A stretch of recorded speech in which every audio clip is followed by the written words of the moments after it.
when you're able to walk up into that room or that stage and you are authentic in who you are. Your voice is really calm. You're real. You're present. You're honest. You're vulnerable. You're real. And when we do that, there's nobody else like you out there. Welcome to the Visibility Strategies for Women Entrepreneurs podcast, where we empower female business owners to step boldly into the spotlight and claim the recognition they deserve. I'm your host, Tori Barker. I'm passionate about helping women like you transform your visibility into tangible business success. Each week on this show, we'll dive deep into game-changing strategies, share inspiring success stories from women who've mastered their visibility, and offer practical, actionable advice you can implement immediately. Whether you're just starting your entrepreneurial journey, pivoting your business model, or ready to elevate your existing presence to new heights, you'll discover effective approaches to create exciting opportunities and expand your reach. So let's harness the power of strategic visibility and grow your business together. Welcome to the show. Hi, everyone. Thank you so much for joining us again on Visibility Strategies for Women Entrepreneurs. I am so excited to introduce my guest today, Erin Duffy. Welcome on the show. Thank you, Tori. It's so good to be with you. I'm really excited for this conversation. So for the listeners who may not know you, let's jump right in and have you tell us what inspired your journey into executive stage presence coaching and why is that so important to you? I think what inspired me, so I had for many, many years, I had what I call a dual career. So on one hand, I was in business. I was at an agency there in Silicon Valley for many years, climbed up the ladder, was in leadership, the executive team, the whole bit. And so fully on business, loved it. And at the same time, I was a professional singer actor. Performing on many stages, lots of musicals, lots of plays, as well as a singer in like clubs, as well as doing what I call cabaret singing. And cabaret singing, which was really my love, is really telling the story of a song and on a very intimate stage and making a really deep connection with the audience through story and song. And so I did this, Tori, for about 25 plus years. And there came a time in my career, right around like I would say the 2015-16 timeframe, when I really felt this desire to merge my two careers together. I was kind of tired of the doing the two. Like I just feel I was kind of not as excited about them as I was before, and I wanted to do something more.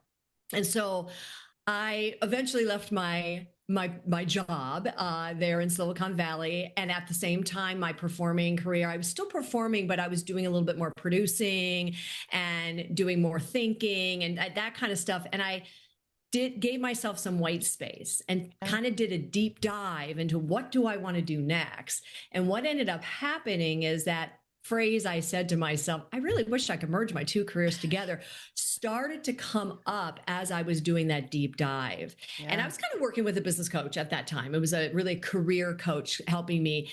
And she was really helping me dive deep into what is it that you're most passionate about? What is it, the one thing that you can do that no one else can do, that you're extremely passionate about, that you could stand on a soapbox and just talk about all day? And I remember saying to her, that, if I could help business professionals find and own their unique voice, they have no competition.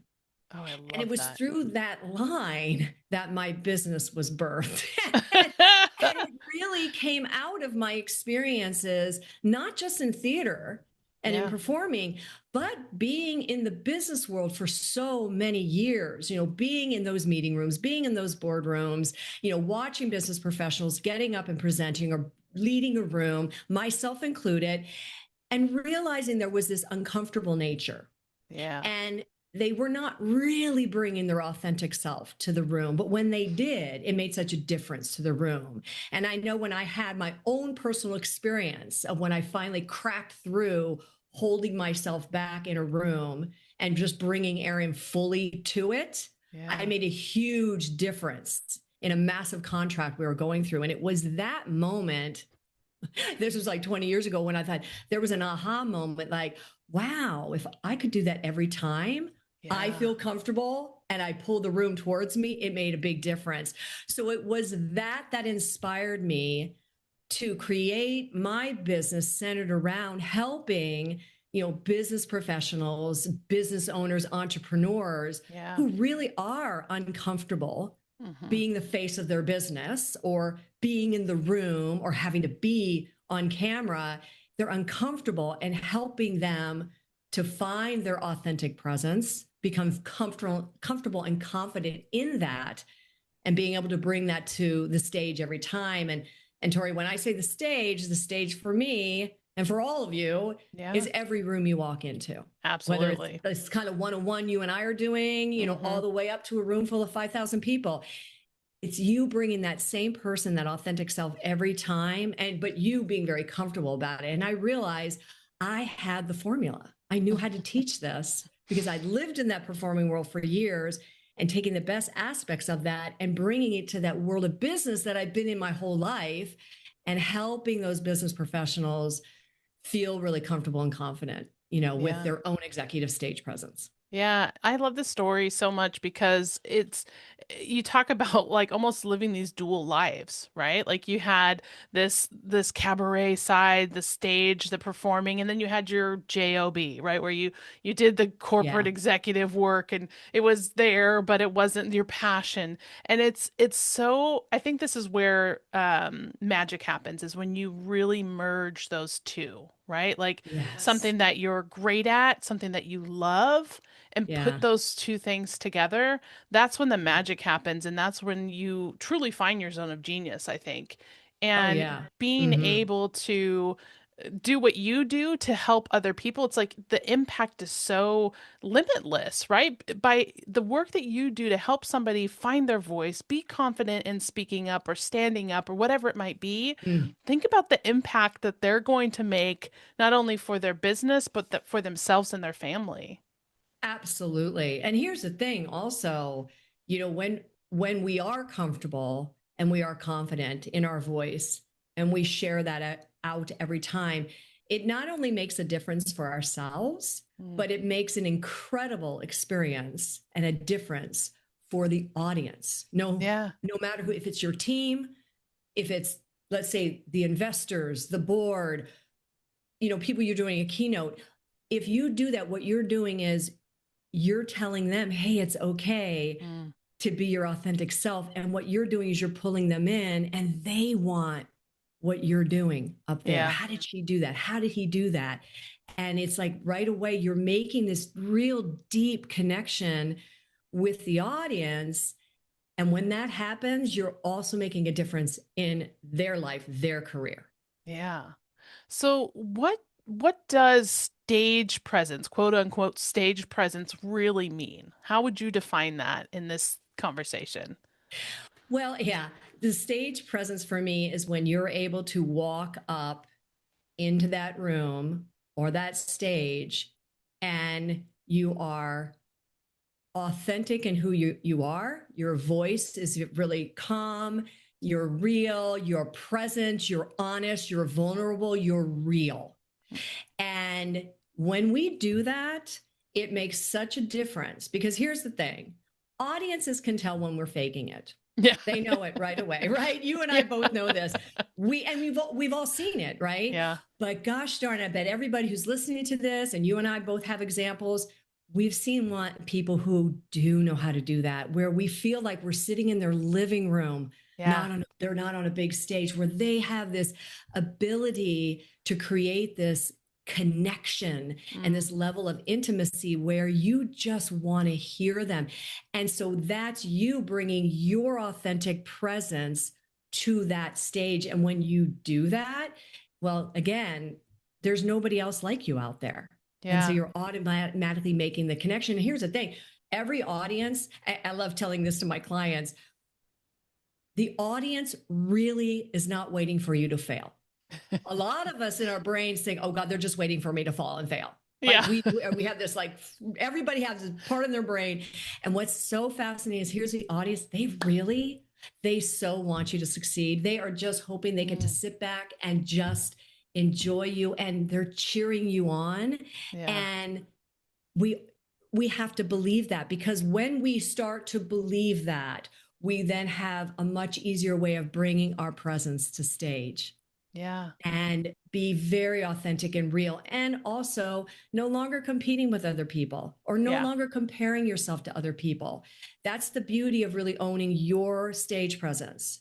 When you really know who you are and you accept that and you own it and you bring it every time, you suddenly are no longer comparing yourself to the person who went before you, Yep. or like comparing yourself or competing with other people you think are your competitors. Yeah. When you really own your presence, you no longer are worried about that anymore, because there's nobody like you out there, Yeah. you Yeah. know? And I think the authentic part of it is so important, especially now in this day and age that we're in, when it comes to technology and AI and Mm, bots. And I often tell people when I record my podcast, I want it to be raw. I want it to be, you know, ums and yes. pauses, like all the real like things that happen, because Mm-hmm. there's so many times where somebody can look so polished that it's unbelievable, and you're like, that's not real. And now Right. it could be some AI bot that is talking and speaking for you. So I Yes. think the authenticity piece, not only people connect with it because it's believable, but I think it, like you said, it sets you apart. And you don't have to Mm-hmm. be perfect or extremely articulate in order to Right. be a great speaker. You have to come Absolutely. with your true vulnerability and Mm-hmm. authentic self, and leading with service and purpose in order to be Absolutely. considered a great speaker or presenter, in my opinion. Absolutely. I mean, the interesting thing is that when we do, like, oops, mess up or say a funny word or whatever, and we're like, oh gosh, sorry guys, right away you're making a deeper connection with the audience, because you Yeah, know what happens, they're like, oh, I've she's, done look that. what she's doing. Yeah. Oh, oh my God. Like, you're letting people breathe when we Mm, show up authentically that way. yeah. And I learned this lesson, or I remember learning this, and I was so grateful for it. So incredibly grateful, because this is many years ago, about 20 years ago, I was at the cabaret conference at Yale University. They used to do this every year. 36 performers from around the world would go and just learn cabaret from the greatest cabaret performers around. And it was just an incredible intensive. And one of the singers, one of the teachers, all the teachers would perform every night. There was a performance, Yeah. and it was her night to perform, and she was an excellent singer and an excellent performer and an amazing cabaret singer. And I'll never forget, I've been learning from her all week. She gets up and she has a band behind her, and she starts a number and she's singing, and all of a sudden she's like, okay, totally forgot my lyrics, hold. And she turned back to the band and said, let's start that over again. And then she just started, went on. And I'm telling you, Tori, I was like, when that was over, I went up to her, because we always went to the bar afterwards, right? And I said, thank you. Thank you for the greatest lesson I could have ever learned tonight. Yeah. Because I have lived in the world of, you have to be perfect. And if Yep. you're not perfect, you're a failure. And you just showed me tonight that, oh, it's okay to be real. It's Yeah. okay to be human. I go, you had the audience in the palm of your hand in that moment, Oh because yeah. everybody said, oh my God, she's so funny. And oh my God, she even messes up, but look how fabulous she is. Like, no one even thought about that she made a mistake. It was like, Yeah. oh, she just taught me the greatest lesson that evening, and I'll never forget it. And I've seen that happen ever since on other stages, and I'm always Yeah. so grateful when Yeah. the person up there doesn't beat themselves up like, oh shoot, Yep. they're like, okay guys, sorry about that, let me try that over again. One And more then time. boom, the audience is just like, yes, oh God, I love this person because you're human. Yeah. Yeah. Yeah. Well, I know one of the other things that you talk about is owning the room before you even speak. So can you talk about what that means, like the preparation before you get to the stage? What does that look like? Yes, and I always call it everybody should have their own pregame. And and what that looks like is, first of all, the minute you walk in the room, you're on stage. So it's not the minute you walk on that stage, turn and look at the audience. That's not when all of a sudden you start. It's as soon as you walk in that room. And so, what is your practice to get you ready for that so that you are comfortable and confident and calm and present? And everybody has to have their own pregame. Sometimes I'm like, well, I have a whole list of the 10, I call it my 10 steps to avoiding stage fright, which I can share with your audience, which a lot of my pregame stuff's in there. And Yeah. it's sort of like, breathe, do some breathing. If you need quiet time before you go on, insist on the quiet time. For Mm. sure. Like, don't, Yeah. like, hey guys, leave me alone 15 minutes. I need to breathe and be focused. And then I'll walk in, drink lots of water, make sure you're moving. You got to Mm. move. And also, my number one thing, especially if you're a speaker or you're having to present or something, make sure that you arrive early. Oh yeah. Always arrive early. Never, never, never just come flying in the door and do your thing. Because here's the thing, tech happens. There's always, right, Tori? There's always Yes. a tech problem. So you need to own that. Mm. Show up, check your mic, check your, like, if your computer, you have slides, make sure that the lights are working. Make sure if there's a confidence monitor that it's working, that it's set up. And greatest thing you can do, walk the room. Oh, I love that. Walk the room. Get on that stage, walk the stage, look at where the audience is going to be. Are Mm. they sitting in chairs? Are they sitting on tables? Are they sitting in rows? Pretend that they're there and breathe in this room. Center yourself on that stage That's way before amazing. anybody gets there. Yeah. That is so key because you have now already owned the room before the audience even walks in, I love that. I you love that. know? And then once you are on the stage, you get to take the little bit of time, take your time walking up on that stage, walk to the mic or the podium, whatever it is, feel your feet on the ground. Mm. Feel them both. Center yourself, ground yourself, look at the audience, kind of smile, take a breath, and then go. And Yeah. what happens in that moment is you're telling your audience that, hey, I've got this. Sit Hmm. back, enjoy. That's what you're doing. Yeah. They right away already know you're owning that stage. Well, and And I it's think really powerful. one of the other things kind of you mentioned kind of slightly is pause, right? But I think Yes. also some people find the silence to be uncomfortable Mm, or like the pause to be uncomfortable. And often you feel like you have to hurry up and say something because nobody's talking. It's quiet. We've got to get through this, right? And so it's like almost really like it's okay if you have a moment of pause because in reality, it may feel like a minute in your head, yeah, but it's probably like 3 seconds in reality. exactly. Yes. Yeah, yes. And what's great about the pause is the pause allows you, and you're right, it is only like 3 seconds. Seriously. It ends up being that you're like, it feels like a minute.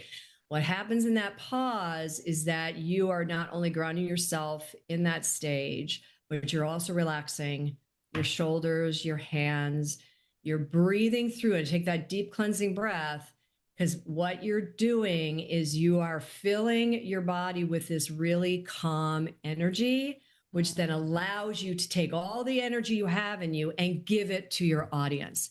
yeah. Sometimes when you see people run up on the stage and then they just start right off without taking just even a moment to just settle in and take in that stage, what happens is you can see they run out of breath Yeah. and they Yeah. almost seem like, okay, all right, let's get going. And before you know it, like this, they have this sort of energy that tends to almost feel inauthentic because they haven't given themselves the moment to just own that moment.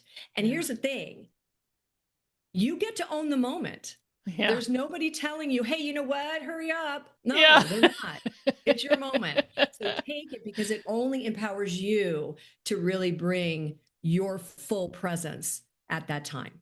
Yeah. So, how does this tie into visibility? Well, I think it's huge for visibility Yeah. because as business owners, entrepreneurs, one of the biggest things that you have to do is be present. Yeah. You have to bring your presence Mm. to every room you walk into. Yeah. So it could be that you're talking to investors, right? Or you might be talking to potential new clients, or you're networking, or you're asked to get up for 10 minutes and speak about your business. Whatever it is, that's all visibility. And the fact of the matter is, how do you want that visibility to come off? Mm. If you're nervous and you're tongue tied and you're just you don't even recognize your voice, or you're not calm, collected, that's part of your visibility. And the audience can read that. Yep. So the question is, how do you want to show up? Well, we want you to show up in the brand that you're bringing, which is you. You know, you are your own personal brand for your business.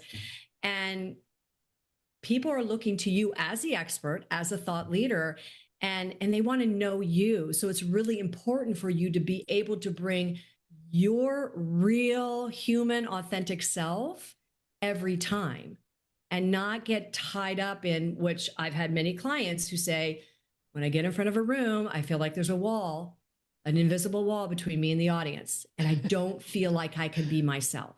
Yeah. You know, or I do not recognize my voice, or I get so dry that I stop halfway through a sentence to catch my breath. Yeah. You know, and all of that becomes part of your visibility. Yep.